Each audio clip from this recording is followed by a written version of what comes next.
कभी तुमने ये सोचा है भाई कि कुछ डर क्यों नहीं छूटते?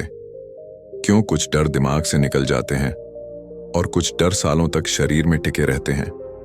हम डर को हमेशा समस्या समझते हैं, लेकिन असल में डर एक अधूरी प्रक्रिया है और जिस दिन वह प्रक्रिया पूरी हो जाती है, डर खत्म हो जाता है हमेशा के लिए। आज की इस कहानी में हम समझेंगे कि हमारे शरीर में डर कैसे जमा होता है, वह हमें कैसे बदलता है और वह कैसे निकलकर हमें आजाद कर सकता है। अगर कभी तुम्हें लगा हो कि मुझे डर नहीं समझ आता लेकिन वो खत्म नहीं होता, तो ये वीडियो तुम्हारे लिए है। डर एक बहुत अजीब चीज है। ये सिर्फ दिमाग की समस्या नहीं है, ये शरीर की भी याद है। कभी किसी ने सिर्फ एक आवाज से चौंका दिया हो या अचानक कोई घटना हुई हो और शरीर में झटका सा लगा हो, सांस रुक गई हो, दिल तेज धड़का हो, हाथ पैर थरथराए हों। वहां डर पैदा नहीं हुआ, वहां डर जमा हुआ। हम सोचते हैं कि डर सिर्फ दिमाग में होता है, लेकिन असल में डर शरीर की नसों में छिप जाता है। शरीर उसे पकड़ लेता है, जमा कर लेता है और सही समय पर बाहर नहीं आने देता। डर का असली खेल यही है। डर खत्म नहीं होता, डर बंद हो जाता है और बंद चीजें कभी नहीं मरती, वे अंदर से खाती रहती हैं। बहुत से लोग कहते हैं, मुझे पता है कि डरना नहीं चाहिए, फिर भी डर लगता है। ये वाक्य गंभीर है क्योंकि यह बताता है कि समस्या लॉजिक में नहीं, नर्वस सिस्टम में है। जिंदगी के किसी मोड़ पर, किसी घटना में, किसी सदमे में, किसी झटके में शरीर ने खतरे को पहचान लिया और सर्वाइवल मोड में चला गया। सर्वाइवल मोड का मतलब है भागना, जम जाना या हमला करना। ये तीन रास्ते हर इंसान में होते हैं और ये बिल्कुल प्राकृतिक हैं। लेकिन समाज ने हमें सिखाया है कि डर का सामना सोच से करो। हम डर को समझाने लगते हैं, डर को तर्क से हराने की कोशिश करते हैं, लेकिन शरीर तर्क नहीं सुनता, शरीर अनुभव सुनता है। यही कारण है कि कुछ लोग डर के समय रोने लगते हैं, कुछ का शरीर जम जाता है, कुछ गुस्से में फट पड़ते हैं, कुछ हंसने लगते हैं, कुछ चुप हो जाते हैं और कुछ केवल भागना चाहते हैं। ये कमजोरी नहीं है भाई, ये शरीर का तरीका है खुद को बचाने का। डर की सबसे बड़ी गलतफहमी ये है कि लोग उसे दिमाग की समस्या समझते हैं और उसे सोच से ठीक करना चाहते हैं। लेकिन डर सोच से नहीं निकलता, डर बहने से निकलता है। जिस जानवर ने डर को बहाना सीख लिया वह डर मुक्त है, जिसने दबा लिया वह जीवन भर डर में जीता है। जानवर कोई ट्रॉमा कैरी नहीं करते। तुमने कभी किसी हिरण को देखा है जिसे किसी चीते ने पीछे किया, वह बच गया तो खतरे के बाद वह अपने शरीर को जोर से हिलाता है, कंपी निकालता है, फिर शांत होकर घास खाने लगता है। उसने डर को निकाल दिया। शरीर ने खतरे को पूरा किया तो दिमाग शांत हो गया। लेकिन इंसान के साथ क्या होता है? इंसान डर में स्थिर हो जाता है, बच जाता है, पर डर को बाहर नहीं निकालता। वह दबा रहता है, जमा रहता है, सालों तक तंग करता रहता है और फिर डर का रंग बदलने लगता है। कभी एंजाइटी बनकर, कभी बेचैनी बनकर, कभी पैनिक बनकर, कभी चिड़चिड़ापन बनकर, कभी गुस्से बनकर, कभी उदासी बनकर। इंसान समझता है कि ये नई समस्या है, पर शरीर कह रहा होता है ये वही है जो तुमने बाहर नहीं आने दिया था। डर खत्म तब नहीं होता जब हम मजबूत हो जाएं। डर खत्म तब होता है जब शरीर उसे पूरा होने देता है। और यही हीलिंग है, भागना नहीं, लड़ना नहीं, बल्कि महसूस करना और बहने देना। यही इस यात्रा की शुरुआत है। डर कोई दुश्मन नहीं है। डर एक संकेत है कि शरीर अभी भी जिंदा है और खतरे को पहचान रहा है। लेकिन समस्या तब पैदा होती है जब डर अधूरा रह जाता है। हम सबने जीवन में छोटे बड़े डर देखे हैं। कुछ डर बाहर दिख जाते हैं, जैसे ऊंचाई, पानी, अंधेरा, लोग, आवाजें। लेकिन असली डर वो होते हैं जो छिप जाते हैं, जैसे अस्वीकार का डर, हार का डर, छोड़ दिए जाने का डर, गलत साबित होने का डर या अकेले पड़ जाने का डर। इन डरों के खिलाफ हमारी लड़ाई दिमाग नहीं लड़ता, ये लड़ाई शरीर लड़ता है। जब भी कोई खतरा सामने आता है, शरीर कहता है या तो भागो या लड़ो या जम जाओ। ये तीनों शरीर के अपने रास्ते हैं।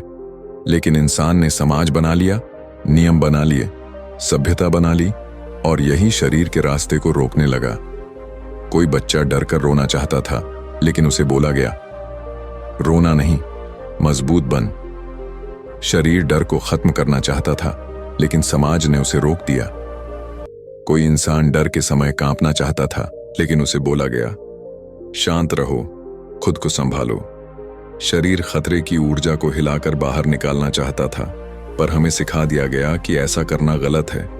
कोई दिल जोर से धड़क रहा था और शरीर तैयार था भागने को, लेकिन उसे कहा गया, चुपचाप बैठो। और शरीर कहने लगा, ठीक है, मैं इसे बाद में खत्म करूंगा। लेकिन वह बाद में कभी नहीं आया। शरीर खतरे को पूरा नहीं कर पाया, वो आधा रह गया। और आधी प्रक्रिया को ही विज्ञान ट्रॉमा कहता है। ट्रॉमा चोट नहीं है, ट्रॉमा अधूरी प्रक्रिया है। मतलब शरीर भागना चाहता था, भीतर भागना इकट्ठा हो गया। शरीर रोना चाहता था, भीतर रोना इकट्ठा हो गया। शरीर चिल्लाना चाहता था, भीतर चिल्लाहट इकट्ठा हो गई। शरीर कांपना चाहता था, भीतर कंपन इकट्ठा हो गया। अब यह अधूरी ऊर्जा कहां जाएगी? वह बाहर नहीं जा सकी, तो उसने अंदर ठिकाना ढूंढ लिया। कुछ लोगों में यह छाती में बैठ जाता है, कुछ में पेट में, कुछ में गले में, कुछ में दिल की धड़कन में, कुछ में सांस में, कुछ में नींद में। और फिर सालों बाद यह अलग नामों से बाहर आने लगता है। एंग्जाइटी, पैनिक, चिंता, गुस्सा, हाइपर अलर्टनेस, या कभी कभी भावनाओं का पत्थर जैसा ठंडापन। लोग सोचते हैं कि वे बदल गए हैं, लेकिन असल में उन्होंने अधूरी प्रक्रिया को दबाना सीख लिया है। शरीर ने डर को खत्म नहीं किया, शरीर ने डर को सहेज लिया। लेकिन हर चीज जो शरीर सहेजता है, वह खत्म होने के लिए ही सहेजता है। शरीर इंतजार करता है कि कब उसे वह मौका मिले जहां वह उस प्रक्रिया को पूरा कर सके। तुमने कभी ध्यान दिया होगा, कभी कभी नींद में शरीर खुद ब खुद झटके मारता है। कभी उंगलियां कांपने लगती हैं, कभी सांसें तेज हो जाती हैं, कभी बिना वजह आंखें भर जाती हैं। लोग कहते हैं, मैं कमजोर हो गया हूं, पर सच ये है, शरीर कुछ खत्म करना चाहता है जो कभी पूरा नहीं हो पाया था। शरीर किसी भी चीज को हमेशा के लिए नहीं रखता। शरीर प्रकृति की डिजाइन है, और प्रकृति में जमा हुआ कुछ भी स्थायी नहीं होता। सबको बहना है, या तो बाहर बहकर या अंदर सड़कर। तुमने देखा होगा, कुछ लोग छोटे खतरे पर भी बड़ा डर महसूस करते हैं। वो खतरा छोटा नहीं, उनका अंदर का जमा हुआ डर बड़ा है। कुछ लोगों को हल्की सी आवाज पर भी धड़कन तेज हो जाती है। कुछ अचानक भावुक हो जाते हैं, कुछ बिना वजह सतर्क हो जाते हैं। ये सब शरीर के इनकम्प्लीट सर्वाइवल रिस्पॉन्स हैं। इंसान ने दिमाग से लड़ने की कोशिश की, लेकिन शरीर दिमाग की भाषा नहीं समझता। शरीर अनुभव की भाषा समझता है, भावना की भाषा समझता है, और सबसे ज्यादा क्रिया, मूवमेंट की भाषा समझता है। जानवर भागकर अपना डर पूरा कर लेते हैं, और इंसान बैठकर डर को अंदर दबा लेता है। फर्क यहीं से शुरू होता है। दुनिया में सबसे ज्यादा दुखद यह नहीं है कि इंसान डरता है, सबसे दुखद यह है कि इंसान को डर महसूस करने नहीं दिया जाता। और यही वजह है कि डर खत्म नहीं होता, बस छिप जाता है। लेकिन छिपा हुआ डर कभी निष्प्रभावी नहीं होता। वह चरित्र में बदलता है, व्यवहार में बदलता है, निर्णय में बदलता है, संबंधों में बदलता है, और आखिर में जीवन में बदल जाता है। जो डर पूरा नहीं हुआ, वह जीवन चलाने लगता है। यहां से शुरू होती है हीलिंग की असली कहानी। डर से भागने की नहीं, डर को पूरा होने देने की। डर को हराने की लड़ाई कभी डर से नहीं जीती जाती। डर को खत्म करने का तरीका डर से लड़ना नहीं, डर को पूरा होने देना है। हमने हमेशा डर को विरोधी समझा, हमने हमेशा उसे हटाना चाहा, दबाना चाहा, खत्म करना चाहा। लेकिन डर की भाषा हटाने की नहीं, समाप्त होने की है। यहां एक बहुत महत्वपूर्ण बात समझो भाई, शरीर किसी भी इनकम्प्लीट चीज को छोड़ता नहीं, वह उसे पूरा करने का रास्ता ढूंढता है। और यही हीलिंग है। हीलिंग का मतलब यह नहीं कि डर गायब हो गया। हीलिंग का मतलब यह है कि शरीर को वह मौका मिला जहां वह प्रक्रिया पूरी कर पाया जिसे कभी खतरे ने बीच में रोक दिया था। हीलिंग होती कैसे है? पहला कदम महसूस करना। किसी भी दर्द, डर या ट्रॉमा की पहली मांग है कि उसे महसूस होने दिया जाए। शरीर रोना चाहता है तो रोने दो, शरीर कांपना चाहता है तो कांपने दो, शरीर तेजी से सांस लेना चाहता है तो लेने दो, शरीर बोलना चाहता है तो बोलने दो। बहुत से लोगों ने जीवन में पहली बार यह महसूस किया है कि जब वे कुछ बताने लगते हैं तो आवाज भारी हो जाती है, गला सूख जाता है, आंखें भर जाती हैं, पैर कांपने लगते हैं। यह कमजोरी नहीं, ये बाहर निकलने की प्रक्रिया है। दूसरा कदम, खतरे को पूरा करना। शरीर जब कभी खतरे से नहीं भाग पाया, वह भागने की ऊर्जा को अपनी नसों में जमा कर लेता है। हीलिंग में वही ऊर्जा बाहर आती है। कुछ लोग बच्चों की तरह सिसकते हैं, कुछ लोग पसीना छोड़ते हैं, कुछ लोग सांस लेने लगते हैं जैसे वे किसी घुटन से बाहर निकले हों। ये सब खतरे की कंप्लीशन है। तीसरा कदम, शरीर को बोलने देना। हमने हमेशा दिमाग को बोलने दिया, शरीर को कभी नहीं। शरीर बताता है कि डर कहाँ जमा है। कुछ लोगों का डर छाती में बैठा होता है, कुछ का गले में, कुछ का पेट में, कुछ का दिल में। जब शरीर उसे बाहर निकालता है, वह हमेशा मूवमेंट से करता है, कंपन से, सांस से, आंसुओं से, आवाज से, या कभी कभी सिर्फ शांत बैठकर। यही वजह है कि कुछ लोग रोकर शांत हो जाते हैं, कुछ हंसकर शांत हो जाते हैं, कुछ किसी से बात करके, कुछ अकेले बैठकर, कुछ चिल्लाकर, कुछ लिखकर। कोई भी तरीका गलत नहीं, गलत सिर्फ रोकना है। चौथा कदम, नर्वस सिस्टम का काम पूरा होना। शरीर जब खतरे को पूरा कर देता है तो उसकी नसें कहती हैं खतरा खत्म, और उस पल डर की जड़ कट जाती है। यही वजह है कि हीलिंग में लोग कहते हैं, मुझे हल्का लग रहा है, लगता है कुछ उतर गया, सांस खुल गई, दिल शांत है, सिर हल्का है। यह भारीपन नहीं गया, यह अधूरी प्रक्रिया पूरी हुई है। डर का अंत दिमाग में नहीं होता, डर का अंत शरीर में होता है। और यहां एक बहुत गहरा सच, डर अगर महसूस हो जाए तो खत्म हो जाता है, डर अगर रोका जाए तो जीवन भर सताता है।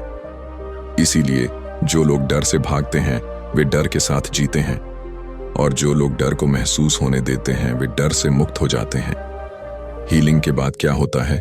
शरीर खतरे को भूल जाता है, दिमाग उसे सबक की तरह रख लेता है, और इंसान नया बनकर चल देता है। यही कारण है कि कुछ लोग कहते हैं, मुझे अब उस चीज से डर नहीं लगता, मैं अब बात कर सकता हूं, मैं अब सोच सकता हूं, मैं अब सांस ले पा रहा हूं, मैं अब महसूस कर पा रहा हूं। डर जब पूरा हो जाता है तो वह आदमी की पहचान नहीं बनता, वह सिर्फ एक कहानी बन जाता है।